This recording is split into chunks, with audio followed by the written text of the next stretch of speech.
Hi YouTube friends, Brad of Silver Lining Daydreams. So as you've already noticed, today's title is How to Start Prepping for Normies. So this is a little bit different type of video than we normally would do.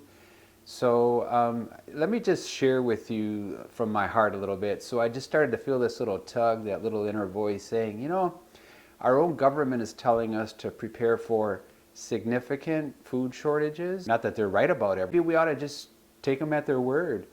So I want to come at this from a little bit of a balanced perspective. You know, I just don't want to go total nut job on this. You know, I know there's people doing a lot of strange things, and maybe strange in my eyes, but maybe what they're doing will pan out to work out. Recently I needed to start wearing glasses. I can barely see. What if my glasses broke and I didn't have access to go get a new pair? What if Michelle and I didn't have access to our prescription medications? What if I didn't have access to my allergy medication? Or if I needed to use my albuterol inhaler because of my asthma? What would happen if we went to get water out of the tap and no water would come out? Or we went to turn the furnace on or the air conditioner on and we didn't have power? What if our truck wouldn't start? I know some of these are extreme examples, but what if? What if there was a natural disaster? What if the power grid went down? What if? What if? So anyhow, I felt this tug on my heart to start preparing. I mean, Joseph in the Bible, he stored up grain for the years of famine that were to come. And so let's say if we come at this from a perspective of what if we purchase items and food, things that we would use anyhow, so if there never is some sort of a shortage, a crisis, a disaster, what have you, or even just to hedge against inflation, you know, we wouldn't be out any extra money. Anyhow, let's get right into this video. Number one would be water. You know, you can't go, 3 days, 4 days. So what happens if you don't have access to running water and you live in the city? We have bottled water we can use. But what about a little bit more long term?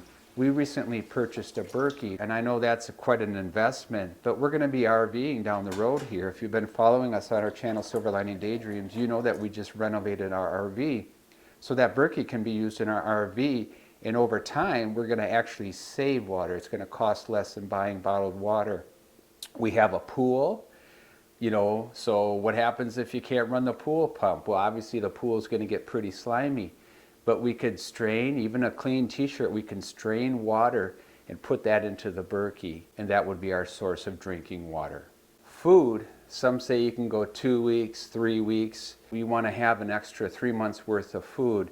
And again, you're hedging against inflation. So even if you don't need to dip into your food that you're prepping, you can rotate that stock. So what would you do if you went to the grocery store and there was no food on the shelves? What would you do besides panic? So what we've been doing is every time we go to the grocery store, we just buy a little bit extra. And we've been just storing extra food. So these are food items we're going to eat anyhow that we enjoy eating. Food items that tend to have a little bit longer shelf life. So recently we bought some Thrive freeze-dried food. So if left unopened, it's supposed to have close to a 25-year shelf life for most of it. So it's everything from meats, vegetables, and fruits. So by the way, some people cook with it and just use it in their everyday cooking. It has flavor. So again, that's food that's not going to go to waste. Oh, by the way, we've been storing firewood. So we want to have a good supply of firewood and not tap into that, but always keep, you know, enough firewood to get us through the winter for that emergency if that ever happens. And now we want to cover shelter, more so heat and cooling yourself. We have a basement so we can stay cooler down there in the summer. But we're in the Midwest. And so we put in a soapstone wood-burning stove, so that will heat our house. That'll keep pipes from bursting and everything. And by the way, we also have a masonry fireplace in our family room. And in the summertime when it's warm, we can cook outside on our grill, or I should say our fire pit. We also have a grill. But we can build a small makeshift rocket stove in the mason fireplace in the family room. And that's easy to do. I could do that with just items I have around here, and we could cook there. So besides staying warm in the wintertime, it's a way to cook food if necessary. The other thing that I want to talk about is a little bit controversial, and that's iodine. So this is not medical advice, because if someone out there has a thyroid issue and they start putting iodine into the system, they can have a thyroid storm. So we're not recommending that. But for us, we have iodine. And you know why people have iodine. And in California, they took it because in Japan, when they had the radiation coming over the Pacific Ocean in the air, there was a shortage of iodine. So we do have some iodine if we feel the need to use iodine. The other thing is security, protection. If society did break down, and I'm not saying society is going to break down, that's not what I'm saying, but I'm just saying, what would you do if you went to call 911 and nobody would come? By the way, what we're doing is we have 3 to 6 months of our prescription medications and allergy meds, my inhalers and things like that. And I know that's not going to last forever, but it beats having a week's worth. Getting back to security, we do have a way to protect ourselves and protect our property, but we'll just leave it at that for that one.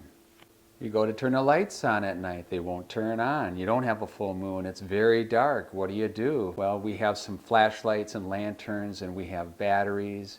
And we also, I didn't get one yet, but I want to get one of those, you just wind it up to get the flashlight to work. So when we run out of batteries, I don't know how long it'll last, but we'll have a light source, so that's important. So let's talk a little bit about health. Do you know CPR? What if somebody's choking? You want to call 911, but nobody answers. What are you going to do? I know it sounds kind of crazy, but what if that happened? Do you have a nice first aid kit? Is it fully stocked? Are your ointments, whatever you have in there, is everything up to date? What about transportation? So what would happen if an EMT went off? I know that sounds crazy, and I don't think one ever will, but what if? What if that happened? So we couldn't start our truck. How would we get around? So we do have a couple bikes. We do want to buy a couple e-bikes and get ourselves a solar charging panel to be able to charge those. Oh, I got one. If they would work. But that's for a future video. That's something that we want to do because we would use them anyhow when we go RVing.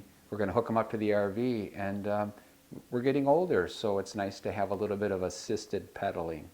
So what if your cell phone doesn't work? How are you going to communicate with your loved ones, friends, share needs or barter with people or whatever? We do have one of those wind-up transistor radios. The bikes, that would be a way to be able to courier and move around. Yeah, that's something to think about too. And I know there's probably better things to do than what I'm mentioning here, but these are things that we've been doing to prepare and start prepping in case. And I don't think there's anything wrong with a balanced approach, like we mentioned, getting stuff that you're going to use anyhow. Ideally, if you're going to really prep like the true preppers see prepping, you're going to do sustainable living. You're going to get a homestead. You're going to get out in the country, and you're going to grow and make things, and you're going to have livestock. I mean, even just your laundry, you can't wash clothes. You're going to have a crick. There's plants that are make suds and soapy material to clean with. You can do all that stuff with sustainable living, and I get that. If I was younger, that would just be awesome to do that. And by the way, I'm so allergic to bees, we can't even have a garden in our yard. You know, not everybody, it's not practical for everybody to get a homestead and go sustainable living. I just, us in the city, there's boundaries. What can we do? So the purpose of this video is just for regular normies, okay? Just to tell you what we're doing. You can consider and tweak what you want to do, and leave a comment below if you have any ideas of better things to do. But be realistic, okay? So there you have it, how to start prepping for normies in our eyes. And not that we're normal and nobody else is. I just thought that was a fitting title because I just look at us as being regular people with regular ideas. And by the way, we are trying to think outside the box. And I've been feeling that little tug inside saying, prep, it only makes sense. Our own government is telling us to prepare. I just think it makes sense as a provider for our home to think about being able to ride out shortages. If everything happens crazy in the world, nukes fly and all this and that, and I'm not saying that would happen, but what if that were to happen? I don't know if any of this stuff would matter in the long run, but I think more probable would be that you would just need to ride out something more short term. Thanks for watching our video. Please consider subscribing if you haven't yet. And if you liked our video, give us a like. It does help us to get found. And I know this isn't the normal video that we do. You know, normally we're doing home improvement DIYs, you know, renovations on our RV, some travel, decluttering, and just sharing our journey. But this prepping is really part of our journey. And so I'm having fun making this video. I thought it would be fun to share with you what we're doing. And again, I'd love for you to leave a comment below because I'm looking for new ideas. I love it when people think outside of the box. So we'll see you on the next video. Bye now. That's it goes. Whoa, this is my foot. She doesn't like it. Awesome. Ah, there goes. This is his home. He lives in the trees. Remember, see how he In the looks at truffula trees. Oh, and Turn there. around, look at it, it's on Turn his around, head. Gray. What's going on top of your helmet? It's on your spikes. He thinks it's a branch.